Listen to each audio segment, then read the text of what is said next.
What's up, backpackers? Hope you're all doing well.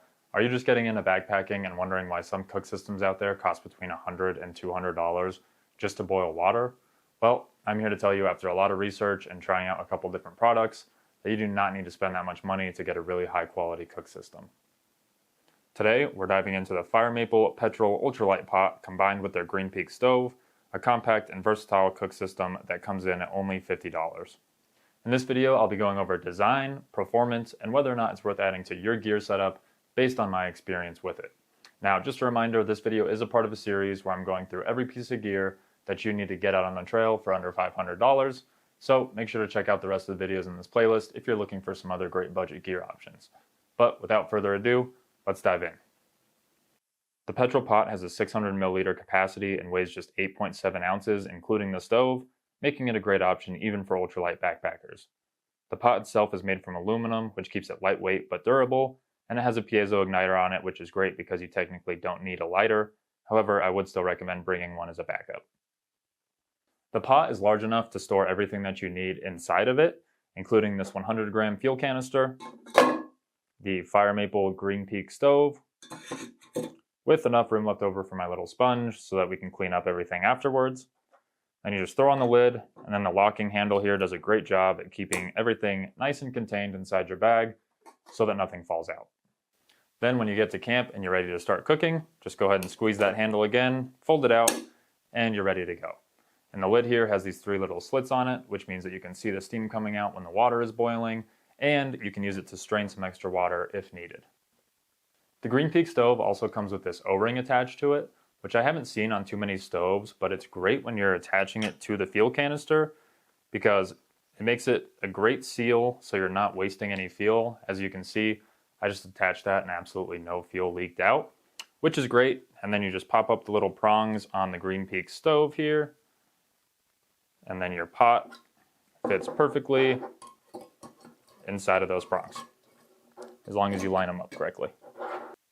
The system also features a built-in heat exchanger on the bottom, which greatly improves fuel efficiency and is a big plus when you're trying to make the most out of your fuel canisters. So how does it perform in the field? I've used it to boil water for tons of meals and coffee, and the heat exchanger really does make a big difference. The water boiled in under 2 minutes, and the system worked well even in windy conditions because the heat exchanger also acts as a sort of wind blocker.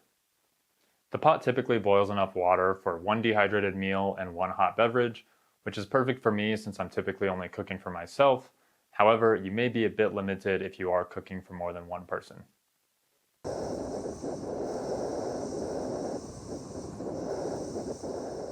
Let's talk some pros and cons, as well as compare this to some of the more expensive cook systems out there and some of the more budget-friendly systems. Starting with pros, coming in at only $50, this system has some incredible features on it that you can really only find on some of the way more expensive cook systems out there. For instance, this popular jet boil stove with the heat exchanger and foldable handle costs $150. Now, to be fair, it only weighs 7.1 ounces versus the 8.7 ounces for the FireMaple because it's made out of titanium, and it has an 800 milliliter capacity versus the FireMaple 600, but it also has a longer boil time, coming in at 2 minutes and 30 seconds because titanium is lighter, but it's not as good of a heat conductor.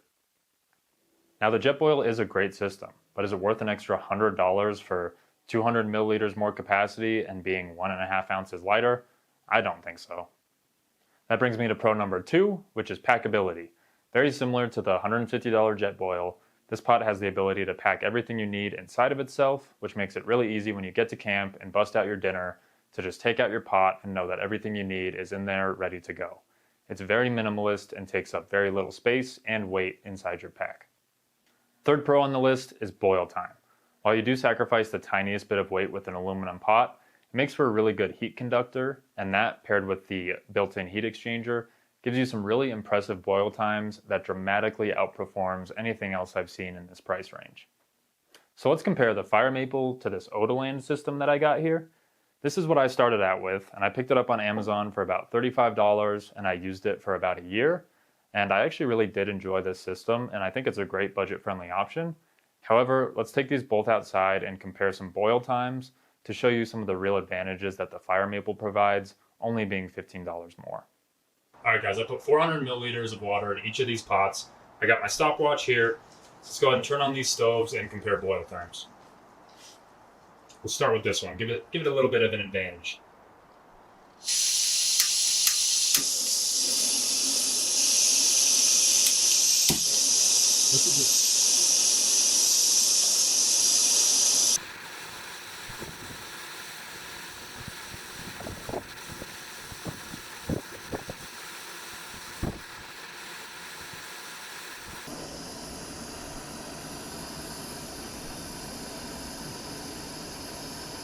FireMaple is boiling.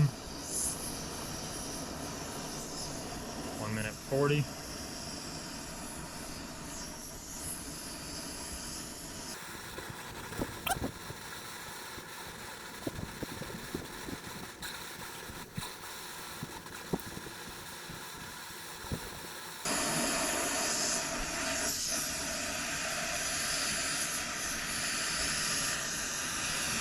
There we go, starting to boil.